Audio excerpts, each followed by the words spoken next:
Bin Balance back. Let's react. Right now we're going to react to NBA legends are coming after LeBron James. Now I'm honestly really surprised about this. So right now I'm curious. Let's go.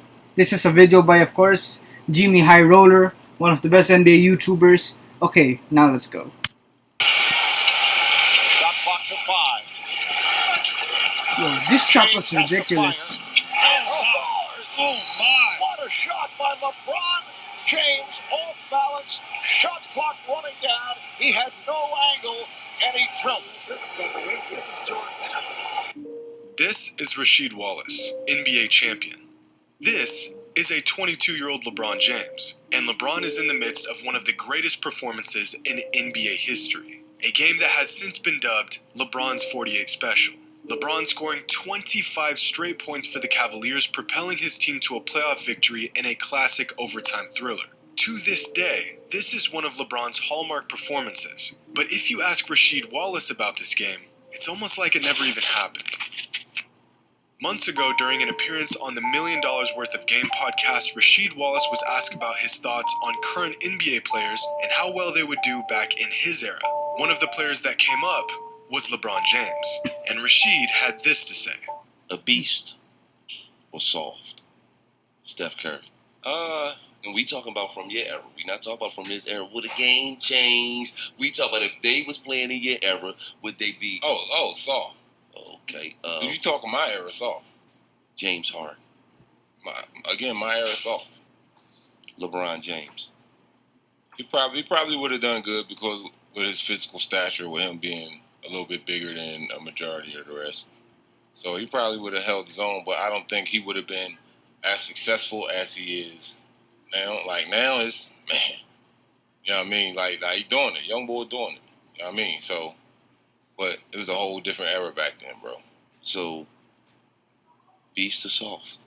I just told you. Beast then. You know, I think he would have held his own. I can't necessarily say he would have been a beast, but I think he would have held his own. Now, there has been this trend recently. Okay, so I'm not a LeBron James super fan, but I think LeBron James would be a beast because didn't LeBron play in Rasheed Wallace's era? But Rasheed Wallace played during the late 90s when he was on the Trailblazers, and then he went to Detroit. I honestly don't know, but just don't crucify me in the comments if I got that wrong. But the late 90s and the 2000s. I think LeBron would have been okay. I think he would have been okay. Of former NBA players throwing shade at current NBA players, saying they would never make it back in their era. These new players are too soft or too small. This has been the case for years. Former pros hating on current pros. But this comment Rasheed made about LeBron brings things to a whole new level. Because despite Rasheed's apparent memory loss, LeBron played in the same era he did. Yeah. This isn't a case of a player from, I was right. the 80s taking shot at a current player that just entered the league. A hypothetical situation that has no real evidence or conclusion. Rasheed and LeBron literally played each other. Yo, and LeBron was dominant during the 2000s era. He was dominant already, honestly. Don't get me wrong, I'm not a LeBron super fan, but LeBron James was dominant already. All the time. They were in the same conference. They were in the same division. Rasheed said LeBron would probably have done well, but wouldn't have found as much success, falling somewhere between a beast and soft.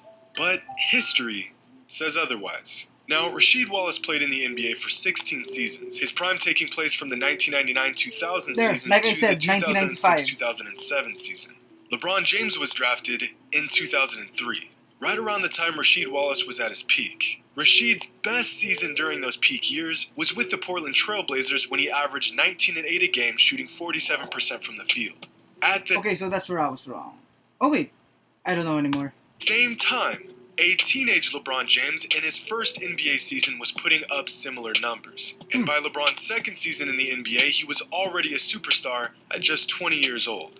These numbers came in the exact era Rashid said LeBron wouldn't thrive in. Yeah, so that's in kind fact, of weird in LeBron's that first 2 Rashid seasons Wallace in would the say NBA, that. while Rashid was in his prime, the two of them matched up 7 times. And in those 7 matchups, LeBron, in his first 2 seasons in the league, was already putting up huge numbers against Rashid. Now, at the time, Rashid played for the Blazers and the Pistons, 2 of the toughest and most physical teams in the NBA. And LeBron was doing this to them. Does this look like a player who's too soft to handle that era? But to be fair, Wallace never said LeBron wouldn't be better than he was. He just said he wouldn't have found as much success, and he certainly wouldn't have been a beast. But by the time Wallace retired from the NBA, LeBron was already a 6-time All-Star, had made it to the conference finals twice, made it to the NBA finals, won back-to-back MVPs, made 2 all-defensive teams, and made 6 all-NBA teams. That's already a Hall of Fame resume before Rashid even retired from the NBA. LeBron could have played those 7 seasons, called it quits, and retired from the NBA, and he still would have found enough success to make the Basketball Hall of Fame. So the idea that he wouldn't have found as much success in Rashid's era is just flat out wrong.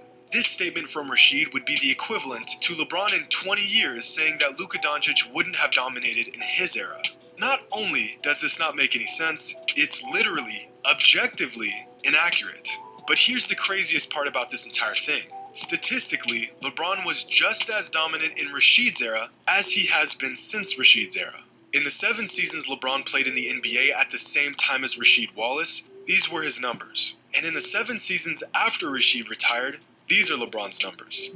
Nearly identical aside from the championships. But just because LeBron wasn't winning rings doesn't mean he wasn't winning. In fact, while Rashid was in Detroit, his most successful years during his NBA career, LeBron was contributing nearly more wins than anyone else in the NBA, including his 2004-2005 season when he came in 4th in win shares when he was just 20 years old. I compiled a list of players that played during Rashid's era and after Rashid's era, players that peaked towards the end of Rashid's prime, and I compared their numbers from Rashid's era to their numbers post-Rashid's era.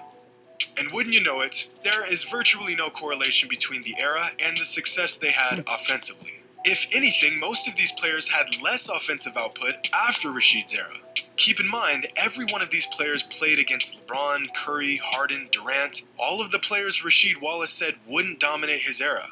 And yet, all of the current players I just named went toe-to-toe with these players and found plenty of success. See, the thing is, most players are young enough that older players can make these statements, and there's no way to know if it's true or not because they never played each other.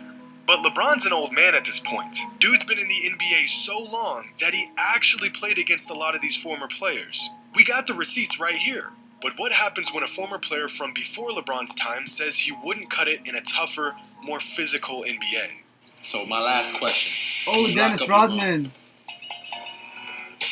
In your days. No one could lock up LeBron.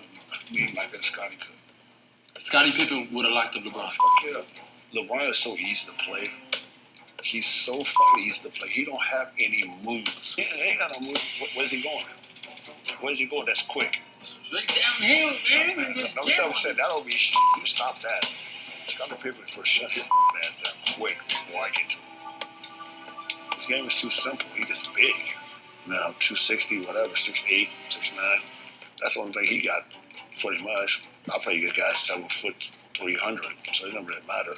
Dennis Rodman is one of the greatest defenders in NBA history, and certainly one of the toughest. But the absolute cap I am hearing right now is immaculate. Sure, could Rodman give LeBron problems? Yeah. Could he do a better job of defending LeBron than any current NBA player?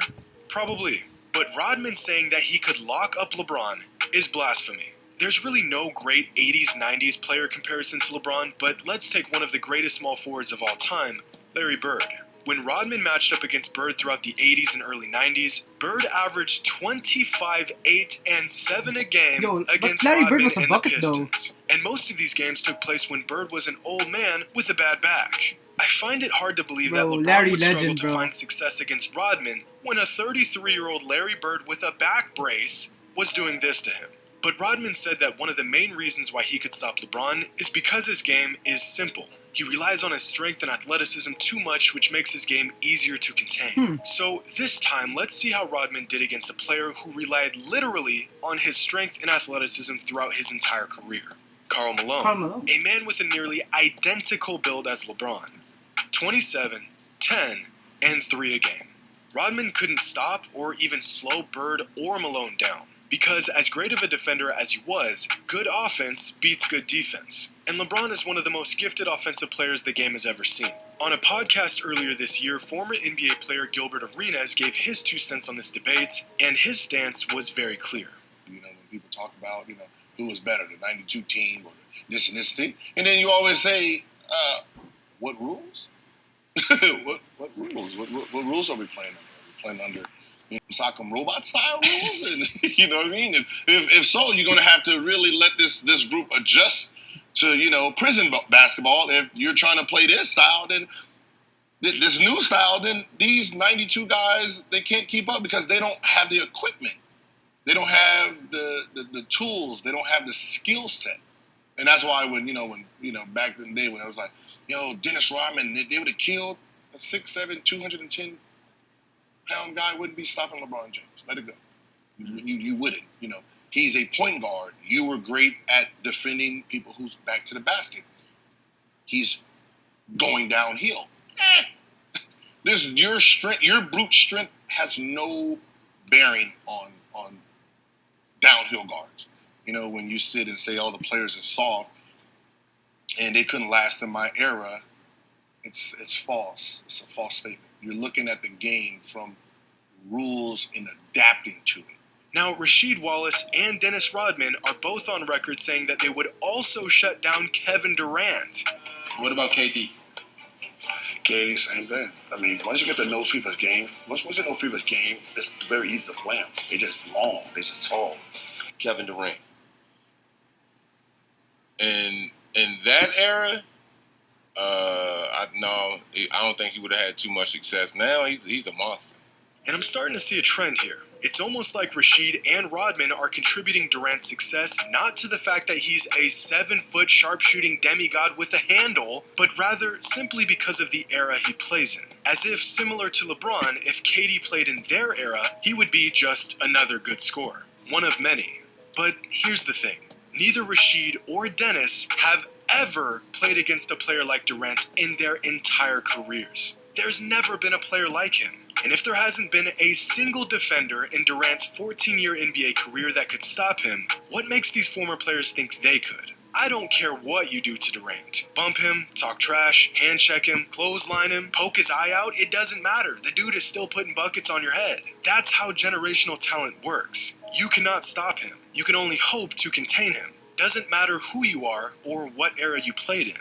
A lot of older NBA players feel like the NBA has become soft and that most skill sets current players have would not be useful in their era. Today's players are just too soft. Or as the old heads would say, today's players would be crying by halftime.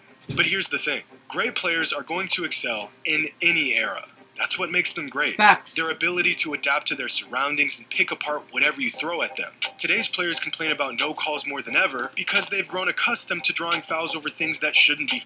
Players complain about no calls more than ever because they've grown accustomed to drawing fouls over things that shouldn't be fouls. Are they soft, or are they just acting soft to their benefit? They say it's soft because they're watching the players complain about fouls, right?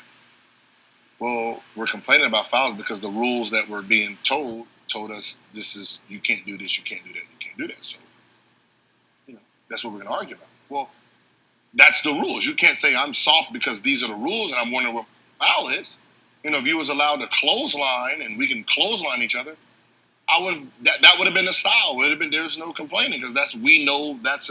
But I'm designing my game off of the rules. The NBA has tailored the game to becoming softer because more fouls equals more points, and more points means more superstars, which the league can then market to fans to sell more tickets, more jerseys, and so on. There's a reason why as LeBron's career has progressed, he has complained and flopped more and more each season. LeBron literally bullied grown men in Rashid's era. But just like every other current NBA player, he's adjusted his game to suit the current rules and situations. This is the same reason why a guy like Reggie Miller is still considered to be one of the greatest shooters of all time, despite having a worse career three-point percentage than Bryn Forbes. Because we can all assume that if Reggie played in today's era, he would have practiced shooting more threes, he would have played in a system better suited for shooting more threes, and he would have taken more threes. He would adjust his game according to what the league demands. At the end of the day, this all just comes down to generational bias. It's in our nature to want to preserve and protect things that we care about. Most people are subjectively sentimental over Yeah, things a lot that of people they are like just from biased, their honestly. time, almost territorial at times. And this applies to former players and older fans. But this also applies to younger fans and their favorite players. Some younger fans will swear Larry Bird and Magic Johnson would be average in today's league. Because delusion doesn't discriminate age. And a lot of us refuse to accept that every era has generational players, and the fact is these players would thrive in any era.